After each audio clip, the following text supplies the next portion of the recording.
Hardly a few hours ago, our Australian friends were celebrating their Australia Day today.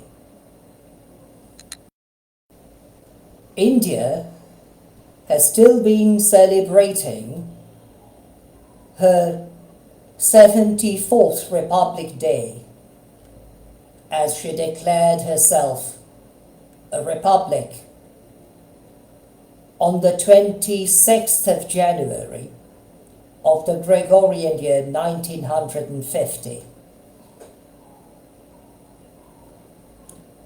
Both Australia and India are not merely members of the Commonwealth, but they share a very desirable and strong bond of Quadra Alliance, along with Japan and the United States of America. Because such a bond ensures that democracy prevails and ought to prevail over dictatorial threats, over dictatorial regimes, over dictatorial and tyrannical powers. According to many observers, even quite disinterested, or as some people prefer to call uninterested, news media, India is the largest democracy in the world.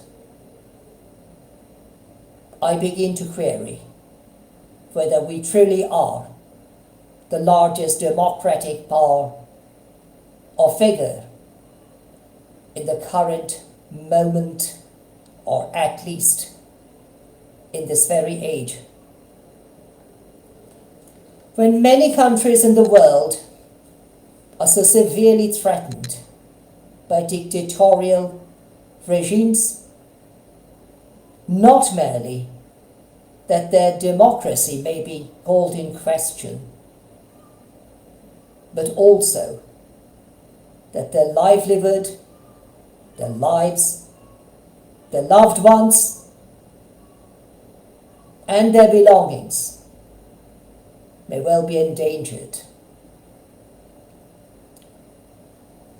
Why I spoke about democracy on a Republic Day is very simple to comprehend. If I'm not wrong, the noun republic is derived from two nouns.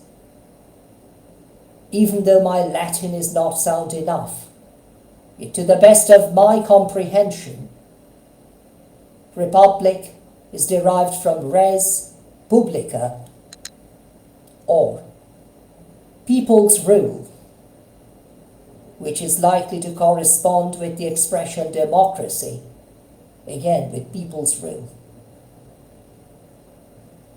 We have a precedent in our country, perhaps the first Commonwealth country to retain its Commonwealth membership, yet to have a president as the head of the state.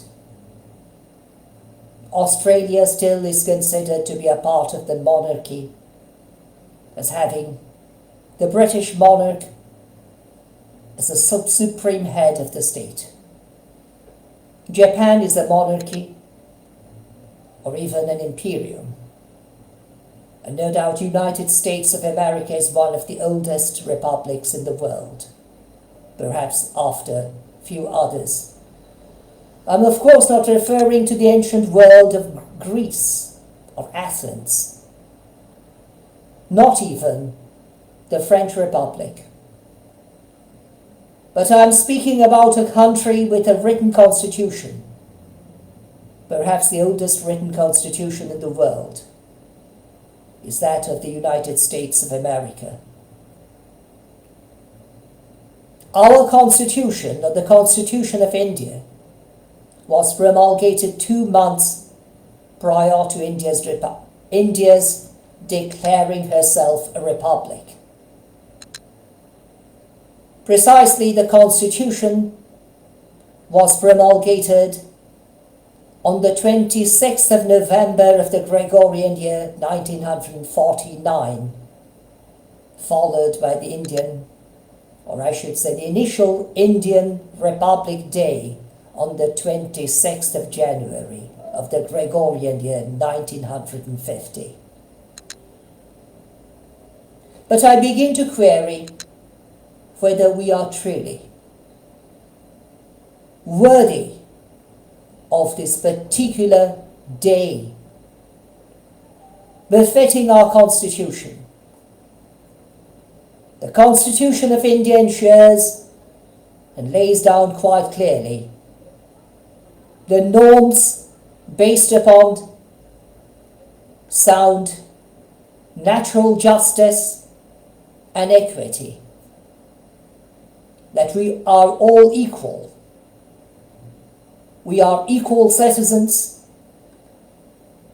None of us is superior to the other, nor is anyone inferior to the other. But I begin to query whether we are truly practicing such wonderfully promulgated rules of constitution of our country. My late grandfather served in the Indian Army during the First World War and was stationed between the years 1914 and 1918 inter alia, both in England and in France.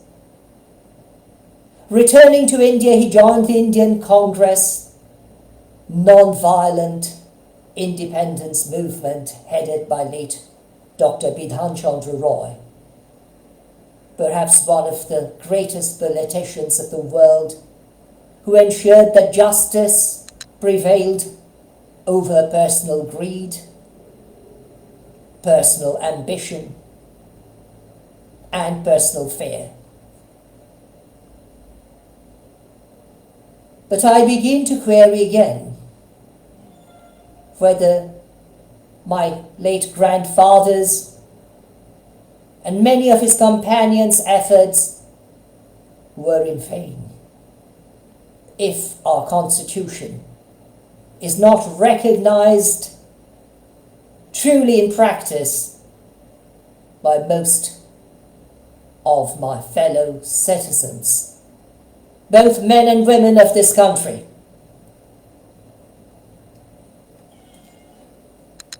I render and tender my sincere apologies for certain disturbances which might be caused by my loving cats who are locked out for the time being. But they're like my children, and they become very restless if they are not able to see me, especially when I'm at home, like on this very particular night, which is now about midnight, crossing from the 26th of January to the 27th of January of this current year, 2023. I have a very simple example on my mind, before my eyes, and I believe this is something which is well known by most of us. It is a tripod stool, a stool which has 3 legs, found in most households of this country and perhaps elsewhere in the world. Our Constitution is supposed to be like that tripod stool, with the equal footing, the equal length of legs, perhaps in a picturesque manner, showing the separation of powers, yet headed by one and single president of this country. The powers are supposed to be known as the legislative body, which in our country is either the Indian Parliament or the legislative assembly of each and every single state of this republic or the union, which is supposed to promulgate laws, indeed legislations. But the legislative body becomes practically meaningless if the laws which are promulgated by the said legislative body or legislative bodies in plural are properly enforced by the executive organ,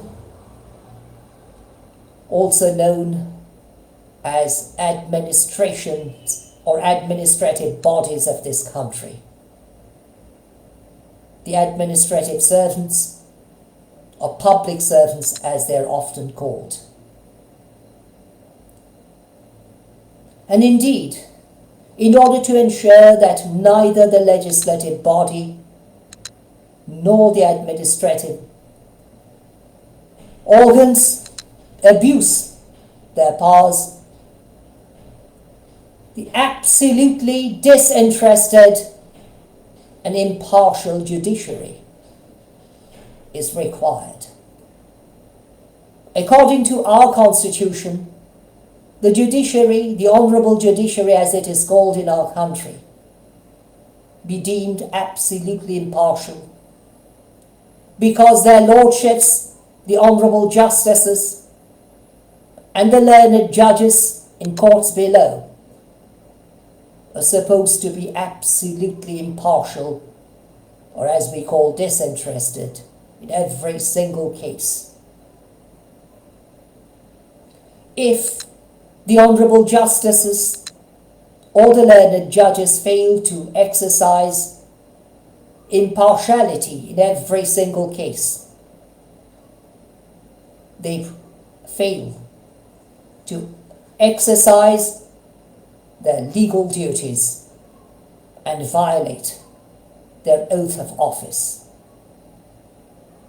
Since every judge, befitting the very tradition found in the royal prerogative of England and perhaps in various other countries and states of the world, the judges take an oath that they ought to and they would be acting without fear or favour, without any kind of partiality. If the people of this country, my native land, including of course my fellow citizens to whom I'm referring, fail to recognize these principles, we fail to recognize our constitution per se, our country is based upon the very union which itself is based upon the Constitution of India. And therefore, all my fellow citizens are required to exercise and recognize the significance of the separations of power in their personal and indeed in their public interests. If we forget these facts, we disclaim the right to the citizenship or citizenships in plural of this particular union known as the Republic of India. Like the like the three-legged stool or tripod stool, the whole union rests upon those three organs, the legislative bodies, the executive authorities, and the honorable judiciary. And like that particular three-legged stool, if one of the legs in the picturesque sense is shorter than the remaining ones, the stool is likely to fall onto the floor. And if it is a wooden stool, it may even break. So it is with the organs which were created by the very Constitution of India, that those organs must be equal, yet separated from one another, yet linked at the same time by the very head of the Republic, His Excellency, the Honourable President of the Union and the Republic. Indeed, that stool has to have three equally long legs in order to ensure that the stool remains stable. But the stool cannot rest in the air. It has to rest on a smooth base, ensuring that it does not fall. And that base of the floor is supposed to be ourselves, the very citizens of this country.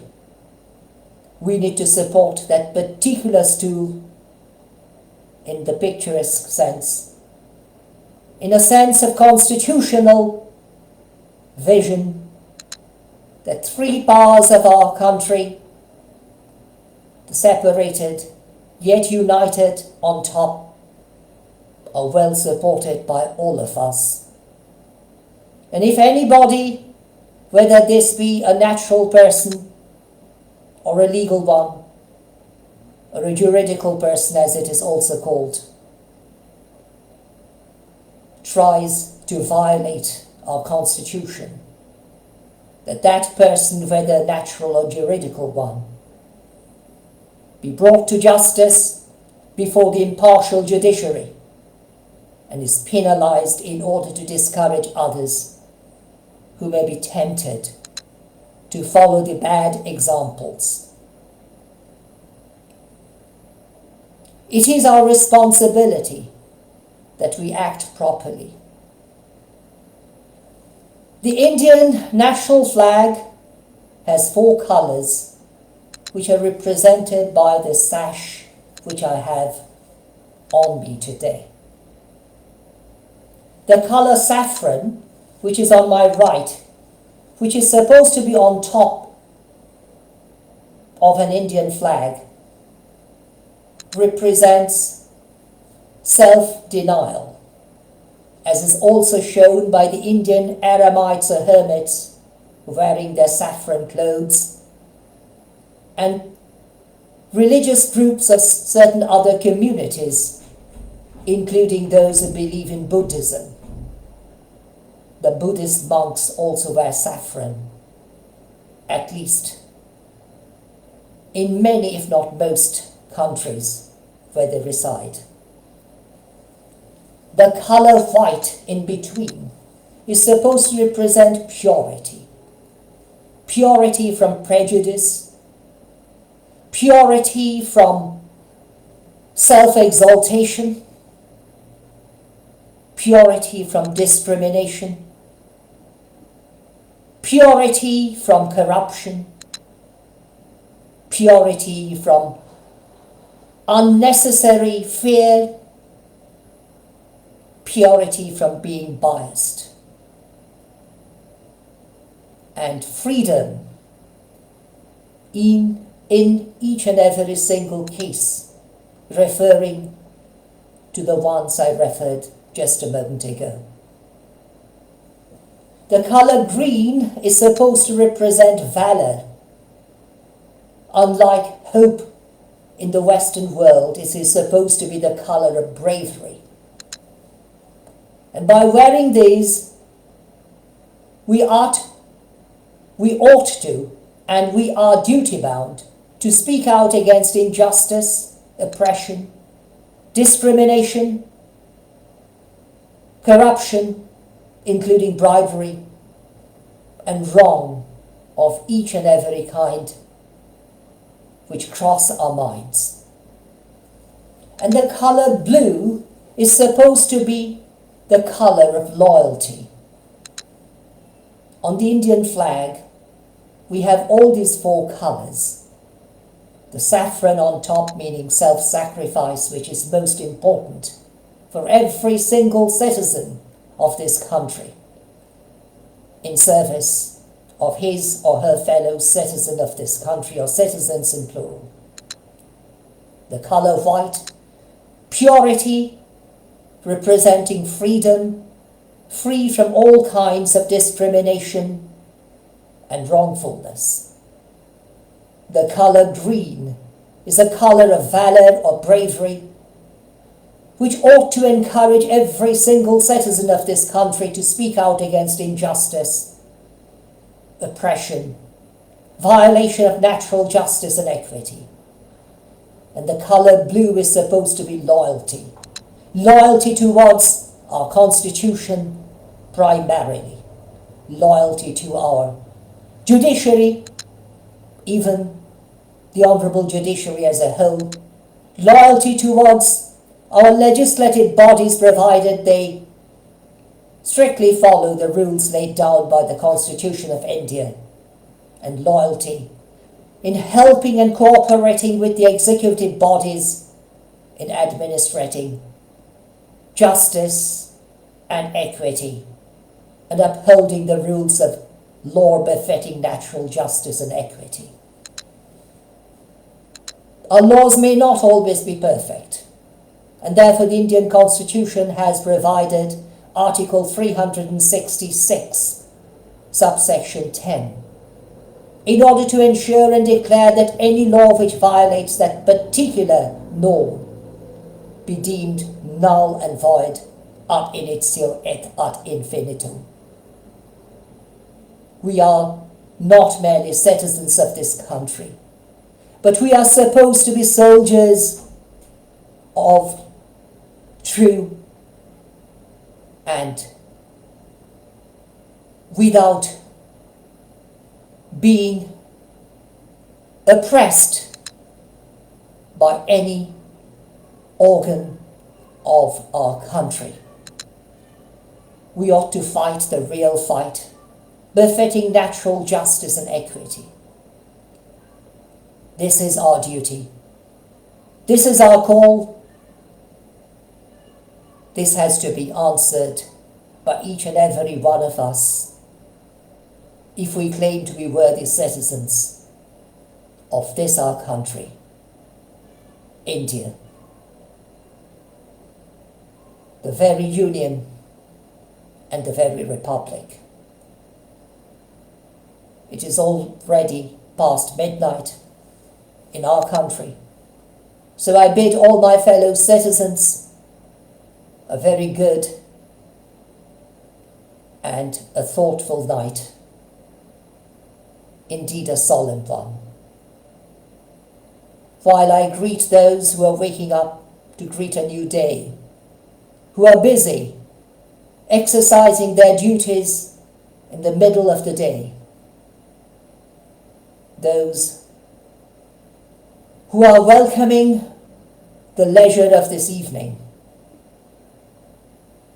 and those who are mourning the dead, even the victims of this very day. The word Jai Hind means not Jai any religion. It means India live long. The word Hind is derived initially from Indus Valley civilization, also called Sindh. And according to historians, or at least many of them, when the Aryans came to India, they could not pronounce the word Sindh. They began to say Hind. Therefore, it becomes our duty to ensure that we do not treat those who belong to India prior to the separation of our country with discrimination. But we work together for the stability of our country and theirs, in the union of true fellowship, even as the true members and fellow members of the United Nations Organization, even as Quadrid Alliance, even as the members of the Commonwealth. Good night to all of you, and I say once again, Jai Hind.